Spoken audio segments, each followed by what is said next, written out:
So because if they're having olive oil itself, would they have the olive leaf as well? You've got to remember there's chemical differences. So consider the olive oil as food, as prevention, as being the basis of good health. And it's rich in the polyphenols, yes, but nowhere near as much as the leaf. The chemistry is a bit different. You've got more sterols, more fatty acids, more triterpenoids in the oil, and you've got more of your biophenols, so oleuropein, hydroxytyrosol, flavonoids, etc., in the leaf. And so the leaf is your medicine and your oil is your food in prevention. That's the way I look at it.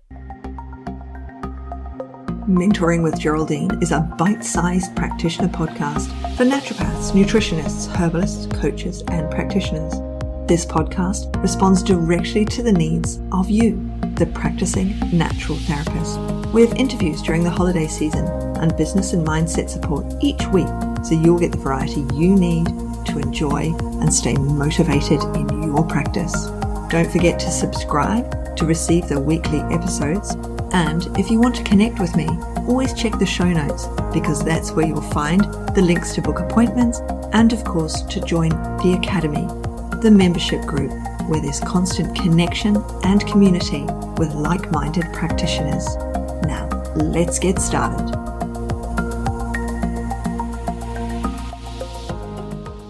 Hello, everyone, and welcome to Mentoring with Geraldine and the Bite Size Podcast. How the devil are you? So I'm very excited because we're getting to talk olives and olive oil and yummy olives, and olives are my favorite food and olive oil is my favorite oil, with Ian Breakspear. And he is definitely the man in the know about olives. And it seems a bit strange, in a practitioner podcast to be talking about olives, but actually it's not. Because when our clients come to us, we're talking about food, we're talking about what they eat. And back in the day, because I grew up working in Italian restaurants, right? I waitress, and they always used a ton of olive oil. They didn't use anything else. And then it was like, oh no, you can't use olive oil. The smoke point. But they were just like, we're using olive oil. We don't care. We're going to keep using olive oil. That's what mum used. I can't not use olive oil. And thank goodness they kept doing it, because then we had all this smoke point discussion, and it just goes on, doesn't it? So I finally have someone who can give us the lowdown on the olives and on the olive oil and all the things we need to know to share with our clients. Ian, thank you so much for coming in and talking to us. Yeah, pleasure, Geraldine. It's any opportunity to talk about this passion of mine, which relatively recent passion, but definitely something I've delved into quite a lot over the last couple of years. I mean, I love olives. In South Australia, we have lots of feral olive trees. So I go for a walk. There's a linear park where I go for a bit of a walk, and it's just covered in feral olive trees. A couple of seasons ago, we were at a friend's house, and the grandfather, he had olive trees in his back garden and he wanted to get rid of them. So he's like sawing off these branches, and we're stripping the olives off with buckets and buckets and buckets of olives that then Nonna had to process and all the rest of it.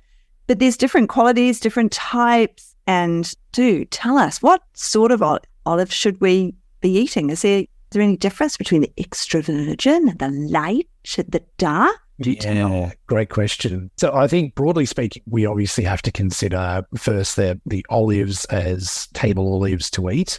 We have to consider the oil, and we have to consider the leaf, because all of them offer some beneficial effects, either medicinally, food-wise, or a mixture of both. So in terms of olive oil, there's so many myths going around, as you said, the smoke point, around colour, all those kinds of things. And I was lucky enough just before COVID hit that I went down and did a 2-day training with Modern Olives in how to actually judge olive oil through taste, smell, all that kind of stuff. It was only 2 days of training, so basically it taught me the basics to be an amateur, and that's pretty much it. But, one of the things I learned in that particular training was that things like colour don't play a role in the judgment of the olive oil. So, for instance, when olive oil is being officially graded by groups like the International Olive Council, they use little cups that they put the oil into that are either coloured blue or coloured red to disguise the colour of the oil, so that it doesn't influence the judge's decision on it. So, yeah, colour's got absolutely nothing to do with quality. It comes down to the taste, the smell, the feeling of it in the back of the throat, the texture of the oil. If you've ever tasted a poor quality oil and then a good quality oil, you'll know that kind of waxiness of the bad stuff versus the smooth taste and feel of a good olive oil. Yeah, absolutely. But so interesting about the colour, because when you're in the supermarket. So in New Zealand with milk, totally different product, obviously, but the milk is in closed containers. It's a coloured plastic. So no sunlight can get to the milk because that degrades the milk. And so when I was there recently, my son was like, I feel I'm buying a bottle of bleach because it's the same bottle you'd buy your bleach in Australia. And when we're here, we're buying olive oil. Some are in cans, some are in dark green, some are in brown bottles, but some are completely clear in the white bottle. And they're saying, look at the colour sort of thing. So what should we be buying them in? What sort of containers should we be getting them in? Well, absolutely ideal is something that completely excludes light, because light, oxygen, and heat are the main things that can degrade it over time. So if you've got a dark coloured bottle, that's probably your best. Cans are useful if you're using large amounts. So if you're buying those big 5-litre cans and you're using a lot of it, cooking for a big family or doing a restaurant or something. But the problem with it for smaller families is that you have it open for a long period of time. So it's exposed to the oxygen, for a long period of time. So in actual fact, if you're just 1 or 2 people cooking for yourselves, you're better off with a bottle, 750 ml, 500 ml, thereabouts, so that it's open for less time. And you should ideally use a bottle from start to finish, opening to finish, 4 weeks. No longer than that, ideally. Right. Well, I mean, I know not to leave it in the fridge or do anything like that. So I've got that one covered. What about the sort of for health-wise, there's that 2 tablespoons or more a day. Does it have to be extra virgin? Can it be, what sort of olive oil are we looking at? We're definitely looking at extra virgin olive oil. So for a lot of people, they don't know the difference between all these different grades of olive oil out there. There's refined oils, there's natural oil, there's all these kind of marketing terms that are applied, but extra virgin olive oil is really the only one that we should ideally be consuming. Right. The refined oils lose most of their medicinal value, so most of the biophenols removed, if not all the biophenols removed, and the flavour is not there, the smell's not there. So what you often see with some of the brands is that they'll do a blend, 80% refined, 20% extra virgin olive oil, or 20% virgin oil, which is a step down from the extra virgin. So yeah, definitely the extra virgin olive oil, but then actually knowing what is truly extra virgin, what is not, is one of the problematic things, because a lot of surveys and testing that has been done in Australia or overseas, et cetera, shows that reasonably high percentages, 20%, sometimes up to 50% of those claiming to be extra virgin aren't. They don't meet the official definitions in those countries for that. So yeah, you've got to be a little bit careful on that. So if you're looking at a big producer, a big brand, you want to make sure that they're properly certified. So in Australia, you're looking at a certification from the Australian Olive Association or the Australian Olive Oil Association, and you'll see those little markers on the label. That's not to say that smaller companies and smaller ones that don't have that label are not good. They can still be, because obviously it costs a bit to get the certification. And if you're looking at a big supermarket brand, you want to have that certification. Yeah, because I either buy mine at the market from the person who's produced it, or I buy it from the supermarket. And my last one is a can. I've got a can in the pantry. I'm going to go and check. I wonder how old. I'm sure I bought it not that long ago, but it was certainly more than 4 weeks ago. Yeah, I might bake or something with it. So I need to get on and get some fresh. Is it worth buying, because if we're cooking with it and things, is it worth perhaps having that known extra virgin with the label on it as the one that we sort of take more sort of into, we're putting on the salads so that we've got a table one, and then we've got the one that we have in the kitchen that could be from the local maker or one of sort of the still virgin olive oil, but from the supermarket with that marker on it, perhaps to save that bit of money. Or I think it comes down, as you say, to your budget and to what flavour profile you're looking for in terms of how you're using it. You know, as you say, putting it on salads, you'll often want something that's reasonably robust, and, you know, some of the good quality olive oils have an amazing flavour to them. So, you know, it comes down to your, as I say, budget and to flavour profile. So if you're cooking, still use extra virgin olive oil, but you can use a slightly kind of lower grade in terms of the flavour. It still fits the definition of extra virgin olive oil though. yeah, I've definitely got extra virgin olive oil in that can, but now I'm desperate I should have brought it in with me so I could have inspected the can to see if there was a label on it, because it wasn't a market one. I didn't go to the market. I missed the market. I was like, I'll go back. And I didn't go back. And I was like, oh, no, I'll have to go to the supermarket, grabbed a can.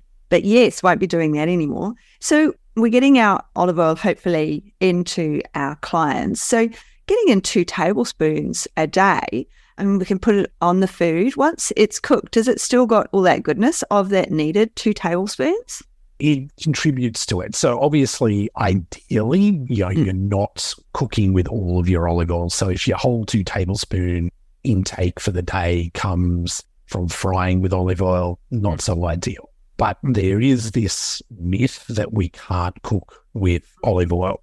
And as you mentioned in the beginning, you know, smoke point is a common discussion around this. And smoke point is basically a laboratory measure of when a particular oil burns with a clear blue flame. And that's all. So it's not predictive of the actual safety and quality of an oil when you cook with it. And there's been lots of interesting heating studies and cooking studies with olive oil in the last few years that have actually shown that in terms of the compounds that are formed when you heat an oil that are quite undesirable, shall we say, you know, have been reputation for contributing to cancer and inflammatory diseases and so forth, you actually get a lot less of those in olive oil than most of your other oils that are commonly cooked with things like sunflower oil, rapeseed oil, safflower oil, rice bran oil, things like that. So it's actually safer to be cooking with extra virgin olive oil. I went through a stage of using rice bran oil. They'd say, oh, rice bran oil, it's the best, it's the best. I remember the kids were little and I'd always used olive oil, and I was like, oh, okay, then I'll try rice bran. And then my sister turned around and said, it's really highly processed. Are you sure you want to be using that? And I was like, good point. Let's just get back to the I think that is the real point, is the processing. We're constantly talking about that in general with diet, that we want to minimize the intake of processed foods. And that includes processed oils. You know, the fewer of those we have, the better. Yeah. Because with the extra virgin is normally cold pressed. Am I right saying that? Yeah. So the cold pressing is often used as a bit of a marketing term. Cold pressing that's just how you do it. That is how you produce olive oil. You don't heat it in the process. It'll gently warm a little bit with the process of the milling of the fruit, but that's it. It's not actual heating per se. Yeah, that's right, because I've got a cold press juicer, and so it does warm up because, of course, it's grinding. It's going to warm up. But yeah, it's not getting hot as such. So it's probably the same thing. There's just mechanics and machinery rubbing against each other. Now, the other thing you mentioned at the beginning is, so we're getting our olive oil into our clients, but then you said about the leaf. So tell us a bit about the leaf, because that kind of works as a medicine, doesn't it? We can have it as tinctures. We can have it as the leaf itself. I know that one of the conferences I was at, I don't know when or where I was, you gave out some bottles of the leaf, and it tasted absolutely fine. I've got to say, I slugged back my bottle because it's for cardiac health, I'm sure that you said at the time. Tell us a bit about that leaf and how formats are we getting it in? Yeah, so the formats, you can have it as, say, a liquid or as a dried powder put into tablets, capsules, things like that.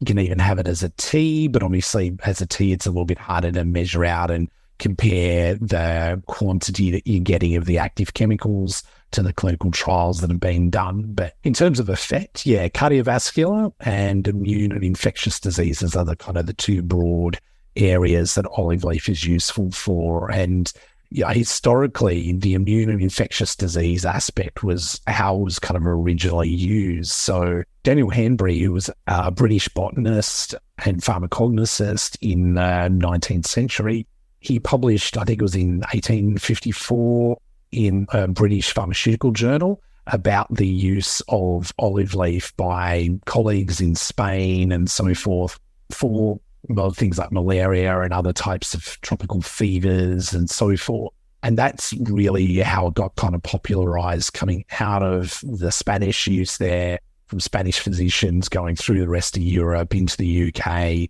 And then eventually, we start researching it in modern times. So that's the beginning, that's the history. And then, of course, the cardiovascular and metabolic diseases, that's where a lot of the attention is now, because it's showing some really valuable points there. And I'm currently doing a clinical trial looking at it in type 2 diabetic patients to see whether we can improve glycemic control as well. So, because if they're having olive oil itself, would they have the olive leaf as well? Because I've got to have that 2 tablespoons that some clients are using is always do I need both of these? Do I need the tea as well as the capsule? Do I need the oil as well as the liquid or whatever? So why would we give both to them? You've got to remember there's chemical differences. So consider the olive oil as food, as prevention, as being the basis of good health. And it's rich in the polyphenols, yes, but nowhere near as much as the leaf.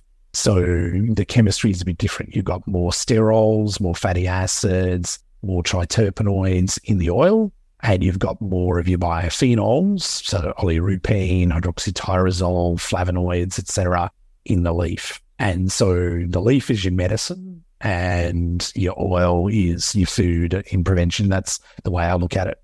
Yeah, that's great to know. I mean, it's olive oil itself. It's so easy and so traditional, and yet there's a lot of media about not using it. The smoke point, you can't cook with it, you can't do this, you can't do the other thing with it, go and get something else. And there's a lot of, I know very little, for example, about coconut oil, although it's touted a lot because it's got its high smoke point, something that's going to leap into my diet, even though having grown up in Auckland, there's huge Polynesian community, a lot of Polynesian foods that I grew up on. So, but still didn't really have coconut oil as such. It's really interesting how things have come into our diets, whereas the olive oil, South Australia, we're just surrounded by trees. There are feral trees everywhere. There's acres and acres of them properly planted to do everything with. We are olive oil central. And almonds, big one. They're great to have, but all these other oils, it's really hard when we're talking to our clients to get them to change their diet. And sometimes remembering the simple things like olive oil, salt, pepper, these really simple, the condiments really is what we have to get into them. Yeah, exactly.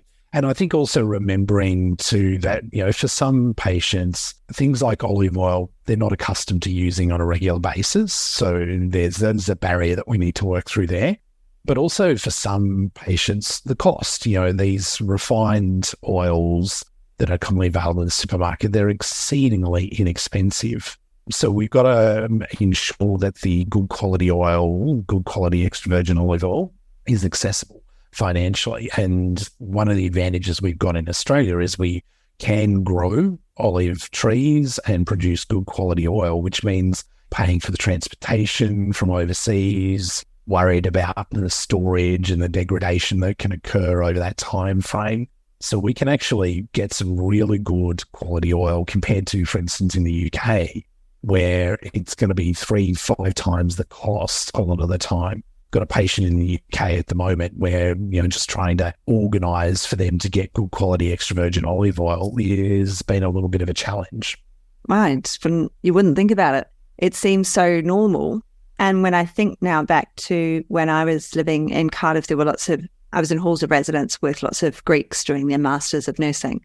And their mothers and they would come and visit and they'd bring oil. They'd bring olive oil with them for them. They'd bring all sorts of food that they'd made and all sorts of things, but they brought olive oil. And then they'd say, let's go to Greek.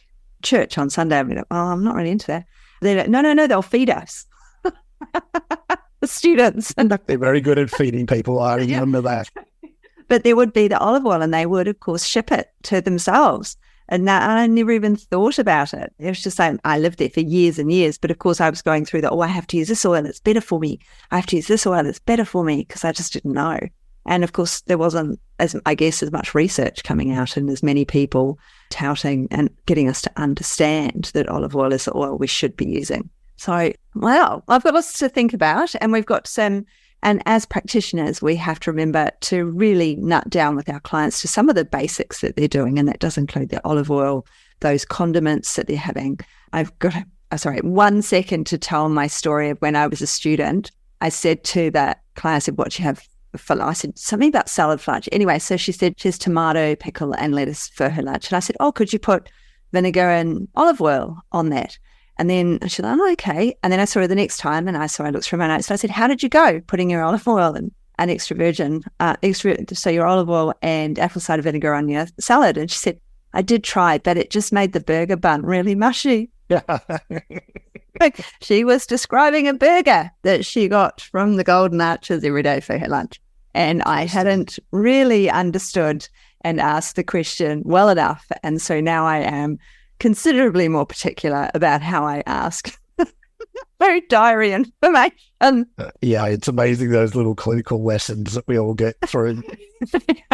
Yeah, so I can tell you that putting olive oil and vinegar on a burger, it just isn't going to work for your clients. You're going to have to get them to get rid of the bun. Would agree. So I think we'll leave it there. But thank you so much for coming in. It's really good to know which ones we should be using and how we should be using it with our clients, and to get them to change some of these basics are really going to help them overall. Yeah. And I think remembering too, for the clinicians, the Olive Wellness Institute has a range of resources, both for health professionals, but also for the public. So access to journal papers, access to reports about Mediterranean diet, about olive leaf, about olive oil, etc. So it's a really good resource for people to use. Yeah, don't forget it. The link will be in the show notes, peeps. So just go to the show notes and you will find the link to that. And there's also recipes in there I have found, which I have used, and they're very nice. Yeah. So lots of resources in there.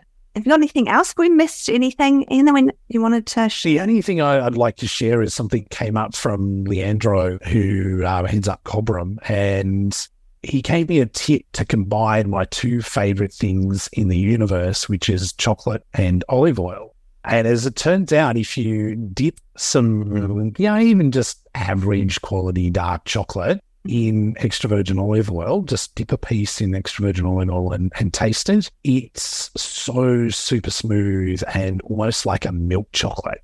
It's absolutely bizarre in how it changes the character of the chocolate. So I think, I've just learned the most amazing thing from Leanne to combine my two favorite passions in the universe. Oh, well, I'm totally doing that tonight. I have a line of 85% every single night, and my night isn't complete unless I've had my chocolate. So tonight it's getting dipped in, quite possibly, a new bottle of extra virgin olive. It sounds good. So thank you so much for coming on in. It's been absolutely brilliant having you with us. And good luck with the PhD. Now, that's not in olive oil. What's the PhD in again? So this will be looking at how naturopaths evaluate clinical outcomes in our patients. What techniques do we use? What methods do we use? What systems do we use? So I'm putting that together now, and 80% excited, 20% freaked out about the whole process of doing the PhD, but I think it's time. Yeah, you'll be fine. So, but folks, you'll need to look out for that, because if he's looking at our processes, then he's going to be asking us for input. So just thought I'd put that one out there so that everybody knew when Ian said, hey, I need your help, we will know what it's about. So thank you very much for joining us here. And pleasure. I look forward to seeing you around. See ya. Thanks, Geraldine. Bye. Thanks so much for joining me today. Don't forget to rate, review, and subscribe to the podcast for the weekly episodes. If you'd like even more support and learning, then the Academy is for you. Here you'll find part 2 of the herbal discussions, more clinical learning, and case studies to support your clients in practice. Bye for now.